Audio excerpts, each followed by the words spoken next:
ಇದು ಅಖಾಡ big fight ವಿಶೇಷ. ನಾನು ರಮಾಕಾಂತ್.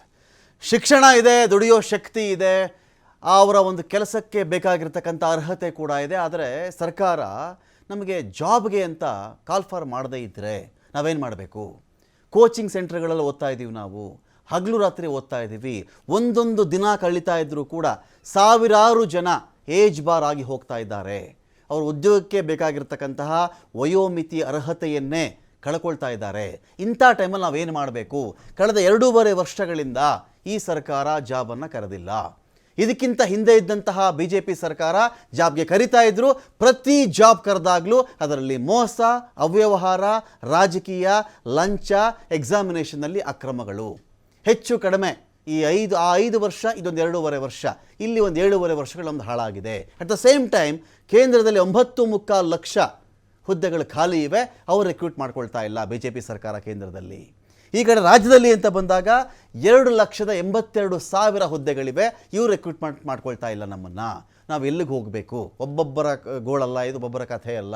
ಅನೇಕರಿಗೆ ಮದುವೆ ಆಗ್ತಾ ಇಲ್ಲ, ಅಪ್ಪ ಅಮ್ಮ ನೋಡ್ಕೊಳ್ಳೋಕ್ಕಾಗ್ತಾ ಇಲ್ಲ. ಈ ಜಾಬನ್ನು ನಂಬ್ಕೊಂಡು ಇದನ್ನೇ ಓದ್ಕೊಳ್ಳೋಕೆ ಕೂತ್ಕೋತೀವಿ ಅಂತ ಹೇಳಿದ್ರೆ ಜೀವನ ನಡೆಯಲ್ಲ. ಕೋಚಿಂಗ್ ಸೆಂಟ್ರ್ಗಳಿಗೆ ಹೋಗಬೇಕು, ಇವರು ಓದ್ಕೊಳ್ಬೇಕು, ರೆಡಿ ಆಗಬೇಕು, ಜೀವನ ನಿರ್ವಹಣೆ ಆಗಬೇಕು.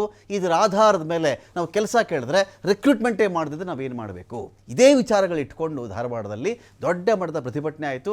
ಸರಿಸುಮಾರು 5,000 ಜನ ಸೇರಿದ್ರು. BJP ಪ್ರತಿಭಟನೆ ಮಾಡ್ತೀರಿ ಅಂದಿದ್ದಕ್ಕೆ ಪೊಲೀಸರು ಅನುಮತಿಯನ್ನು ಕೊಟ್ಟಿದ್ದರು. ಆದರೆ ನಿರುದ್ಯೋಗಿ ಯುವಕರು ಯುವತಿಯರು ಪ್ರತಿಭಟನೆ ಮಾಡ್ತೀವಿ ಎಂದಾಗ ಪರ್ಮಿಷನ್ ಸಿಕ್ಕಿರಲಿಲ್ಲ. BJPಯವರು ಮಾಡುವಂಥ ಪ್ರತಿಭಟನೆಗೆ ಬೇಕಾದರೆ ನೀವು ಜಾಯ್ನ್ ಆಗಿ, ನಿಮಗೆ ಸಪ್ರೇಟಾಗಿ ಕೇಳಿದ್ರೆ ಇಲ್ಲ, ಉತ್ತರದಾಯಿತ್ವ ಇರಲ್ಲ. ಹೆಚ್ಚು ಕಡಿಮೆ ಆದರೆ ನಾಳೆ ದಿನ BJP ಪ್ರತಿಭಟನೆ ಮಾಡಿದಾಗ ಉತ್ತರದಾಯಿತ್ವ ಇರುತ್ತೆ. ಒಬ್ಬರು ಕೇಳ್ಬೋದು, ನಾವು ಯಾಕ್ರಿ ಗಲಾಟೆ ಮಾಡಿಸಿದ್ದೀರಾ, ಕಾಲು ದುಡಿತ ಯಾಕ್ರಿ ಆಯಿತು, ನಿಮ್ಮದೇ ಜವಾಬ್ದಾರಿ ಅಂತ ನಾವು ಮೊದಲೇ ಹೇಳಿದ್ವಿ ಅಂತ ಹೇಳಬಹುದು. ಈ ಥರ 5-6 ಸಾವಿರ ಜನ ಬಂದಾಗ ನಿಮ್ಮಲ್ಲಿ ಉತ್ತರದಾಯಿತ್ವ ಯಾರು, ಹೆಚ್ಚು ಕಡಿಮೆಗೆ ಆದರೆ ಯಾರು ಅನ್ನೋ ಕಾರಣ ಕೊಟ್ಟಿಲ್ಲ ಅಂತ ಪೊಲೀಸರ ಒಂದು ವಾದ. ಇದರಾಚೆಗೆ ಪ್ರತಿಭಟಿಸುವುದು ಸಮಾಜದ ಜೀವಂತಿಕೆಯ ಒಂದು ಲಕ್ಷಣ. ಅದು ಪ್ರತಿಭಟನೆ. ಸಮಾಜ ಜೀವಂತವಾಗಿದೆ, ಜಾಗೃತವಾಗಿದೆ, ಎಚ್ಚರಿಕೆಯಿಂದಿದೆ ಅಂತ ತೋರಿಸ್ಕೊಳ್ಬೇಕು ಅಂದರೆ ಪ್ರತಿಭಟಿಸ್ತಾ ಇರಬೇಕಲ್ಲಿ ಅಂತ ಹೇಳಿ. ಬಟ್ ಅಂಥ ಪ್ರತಿಭಟನೆಯನ್ನು ವ್ಯವಸ್ಥಿತವಾಗಿ ಹತ್ತಿಕ್ಕಲಾಗ್ತಾ ಇದೆಯಾ? ಇಶ್ಯೂ ಅಡ್ರೆಸ್ ನಡೀತಾ ಇಲ್ವಾ? ಇಲ್ಲಿ ಎಲ್ಲ ವಿಚಾರಕ್ಕೆ ಸಂಬಂಧಪಟ್ಟಂತೆ ಡಿಬೇಟ್ ಸ್ಟಾರ್ಟ್ ಮಾಡ್ತಾ ಇದ್ದೀನಿ. ಪಾಲ್ಗೊಳ್ಳೋದಕ್ಕೆ ನಮ್ಮೊಂದಿಗೆ ಶಶಿಧರ್ ಆರಾಧ್ಯ ಇದ್ದಾರೆ, ಆಮ್ ಆದ್ಮಿ ಪಕ್ಷದ ವಕ್ತಾರರು. ಸ್ವಾಗತ ಶಶಿಧರ್ ತಮಗೆ ಒಂದು ಡಿಬೇಟ್ಗೆ. MG ಮಹೇಶ್ ಇದ್ದಾರೆ, BJP ವಕ್ತಾರರು. ಸ್ವಾಗತ ಮಹೇಶ್ ಅವರೇ ತಮಗೆ ಒಂದು ಡಿಬೇಟ್ಗೆ. ಇನ್ನೊಂದು ಕಡೆ ಭವಾನಿ ಶಂಕರ್ ನಮ್ಮ ಜಾಯ್ನ್ ಆಗ್ತಾರೆ, ಉದ್ಯೋಗಾಕಾಂಕ್ಷಿ ಇದ್ದಾರೆ ಅವರು, ಪ್ರತಿಭಟನಾ ನಿರತರಲ್ಲಿ ಅವರು ಕೂಡ ಒಬ್ಬರು. ಸ್ವಾಗತ ಭವಾನಿ ಶಂಕರ್ ಅವರು ತಮಗೆ ಒಂದು ಡಿಬೇಟ್ಗೆ.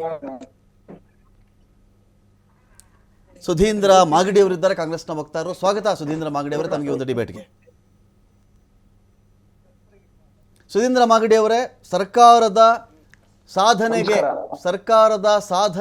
ಸಾಧನೆಯ ಕಿರೀಟಕ್ಕೆ ಗರಿ ಸಿಕ್ಕಿಸುವಂಥ ಬೆಳವಣಿಗೆ. ಸುಮಾರು 5,000 ಜನ ನಮಗೆ ಉದ್ಯೋಗಕ್ಕೆ ಕಾಲ್ ಮಾಡಿ ಅಂತ ಒಂದು ಪ್ರತಿಭಟನೆಯನ್ನು ಮಾಡಿದ್ರು. ಏನು ನಿಮ್ಮ ಫಸ್ಟ್ ರಿಯಾಕ್ಷನ್ ಏನು ಅಂತ?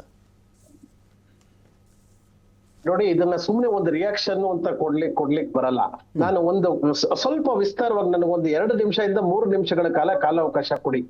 ನಾನು ಒಂದ್ ಸ್ವಲ್ಪ ನನ್ನ ಪ್ರಾಸ್ತಾವಿಕವಾಗಿ ಒಂದು ಕೆಲವು ಮಾತುಗಳನ್ನ ಹೇಳಲಿಕ್ಕೆ ಇಷ್ಟಪಡ್ತೇನೆ. ಒಂದು, ಇವತ್ತು ನಮ್ಮ ಇಂಡಿಯಾ, ನಾವು ದೇಶದ ಪರಿಸ್ಥಿತಿಯನ್ನು ತಗೊಂಡಾಗ ಏನು 8%, 9% ನಾವು ಗ್ರೋತ್ ಅನ್ನ ಮಾಡ್ತೀವಿ ಅಂತ ಹೇಳ್ತಾ ಇದ್ದವರು, ಇಂಡಿಯಾ ಗ್ರೋತ್ ಇವತ್ತು 6.5% ಕುಸ್ತಿದ್ದಾಗ ಇವತ್ತಿಂದ ನಮ್ಮ annual unemployment rate of the country ಏನು 18.9%. ಇದು ನಾನು ಹೇಳ್ತಾ ಇರೋದಲ್ಲ, ಕಾಂಗ್ರೆಸ್ ಅವ್ರು ಹೇಳ್ತಾ ಇರೋದಲ್ಲ, ಸರ್ಕಾರ ರಾಜ್ಯಸಭೆಯಲ್ಲಿ ಹೇಳಿರ್ತಕ್ಕಂತ ಒಂದು ಮಾಹಿತಿ. ಆಯ್ತಾ? ಕರ್ನಾಟಕದ ಅನ್ಎಂಪ್ಲಾಯ್ಮೆಂಟ್ ರೇಟ್ ಏನು 2.5%. ಇವತ್ತು ಕರ್ನಾಟಕ ರಾಜ್ಯದ ಅನ್ಎಂಪ್ಲಾಯ್ಮೆಂಟ್ ರೇಟ್ 2.5%. ಯಾವ ರೀತಿ ಅಂದ್ರೆ, ನಾನು ಅದ್ರದ್ದು ಹೋಲಿಕೆ, 2 ಕೋಟಿ ಉದ್ಯೋಗಗಳನ್ನ ಸೃಷ್ಟಿಸ್ಬಿಡ್ತೀನಿ ಅಂತ ಹೇಳ್ಬಿಟ್ಟು ಪಕೋಡ ಮಾರ್ಕೊಳ್ಳಿ ಅಂತ ಹೇಳಿದ್ ಯಾರು? ಆಮೇಲೆ ಎಲ್ಲರೂ ಪ್ರತಿಯೊಂದು ಹಂತವಾಗಿ ಇವತ್ತು ಅವರು ಪ್ರತಿಭಟನೆಕಾರರು ಮಾಡ್ತಾ ಇರೋ ತಪ್ಪು ಅಂತ ನಾನು ಹೇಳ್ತಾ ಇಲ್ಲ. ಆದ್ರೆ ಅವ್ರಿಗೆ ಮಾಹಿತಿಯ ಕೊರತೆ ಮತ್ತು ಯಾವ ರೀತಿ ಒಂದು ಸತ್ಯಾಂಶವನ್ನ ಅವ್ರಿಗೆ ಗೊತ್ತಾಗ್ಬೇಕು. ಒಂದು ಹೇಳ್ತೀನಿ ನೋಡಿ, ಲೇಬರ್ ಸರ್ವೆ ರಿಪೋರ್ಟ್ ಪ್ರಕಾರ ಇಂಡಿಯಾನಲ್ಲಿ 18.5% ಇವತ್ತು ಎಜುಕೇಟೆಡ್ ಅವ್ರಿಗೆ ಎಂಪ್ಲಾಯ್ಮೆಂಟ್ ಸಿಗ್ತಾ ಇಲ್ಲ. Team lease degree apprenticeship report ಪ್ರಕಾರ ಪ್ರತಿ 15 ಲಕ್ಷ ಜನ ಇಂಜಿನಿಯರ್ಸ್ ಅಲ್ಲಿ ಬರೀ 1.5 ಲಕ್ಷ ಜನಕ್ಕೆ ಕೆಲಸ ಸಿಗ್ತಾ ಇದೆ. IIT ಮುಂಬೈ ಅಂತ ಪ್ರತಿಷ್ಠಿತ ಸಂಸ್ಥೆ, IITಗಳಲ್ಲಿ 100% ರಿಕ್ರೂಟ್ಮೆಂಟ್ ಆಗ್ತಕ್ಕಂತ ಒಂದು ಸಂಸ್ಥೆನಲ್ಲಿ ಈ ಸಲ 36% ಜನಕ್ಕೆ ಎಂಪ್ಲಾಯ್ಮೆಂಟ್ ಆಗ್ಲಿಲ್ಲ. ಇದು ಇತಿಹಾಸದಲ್ಲೇ ಮೊದಲು. ಇದು ನಾನ್ ಹೇಳ್ತಾ ಇರೋದು ಎಲ್ಲ ಅಲ್ಲ, ಇದು ನೀವು ಸತ್ಯಾಂಶ, ಇದನ್ನ ಫಿಗರ್ಸ್ ಕಳ್ಕೋಬಹುದು. ಮೇಕ್ ಇನ್ ಇಂಡಿಯಾ ಪ್ರಕಾರ 2023 100 ಮಿಲಿಯನ್ ಜಾಬ್ಸ್ ಕೊಡ್ತೀನಿ ಅಂತ ಹೇಳಿದಂತ ಸರ್ಕಾರ 2023 just 24 million jobs was just done in make in India. ಅದಲ್ಲದೆ ಲಾಸ್ಟ್ 10 ವರ್ಷದಲ್ಲಿ ಅಧಿಕೃತವಾಗಿ 49,000 MSME ಕ್ಲೋಸ್ ಆಗಿದೆ, 3 ಲಕ್ಷ ಅಷ್ಟು ಉದ್ಯೋಗ ಅದರಿಂದ ನಷ್ಟ ಆಗಿದೆ. ಇದು ಇವತ್ತಿನ ನಮ್ಮ ದೇಶದ ನೈಜ ಪರಿಸ್ಥಿತಿ. ಇನ್ನು ನಾವು ಕರ್ನಾಟಕದ ಲೆಕ್ಕಕ್ಕೆ ಇದಕ್ಕೆ ಬಂದಾಗ ನಾವು ಖಂಡಿತ ನಮ್ಮ ಸರ್ಕಾರ ಎಷ್ಟು ಮಾಡಿದೆ, ಏನೂ ಮಾಡೇ ಇಲ್ಲ. ಲಾಸ್ಟ್ 2.5 ವರ್ಷದಿಂದ ಇವತ್ತೇನು ನಾನು ಪ್ರತಿಭಟನಾಕಾರರ ಬೆಳಗ್ಗೆಯಿಂದ ನೋಡ್ತಾ ಇದ್ದೆ, ಲಾಸ್ಟ್ 2.5 ವರ್ಷದಿಂದ ಒಂದು ಉದ್ಯೋಗನೇ ಕೊಟ್ಟಿಲ್ಲ, ಏನೂ ಆಗಿಲ್ಲ ಅಂತಕ್ಕಂಥದ್ದು ಬಹಳ ಶತಸುಳ್ಳು. ಯಾಕೆಂದ್ರೆ ಉದ್ಯೋಗ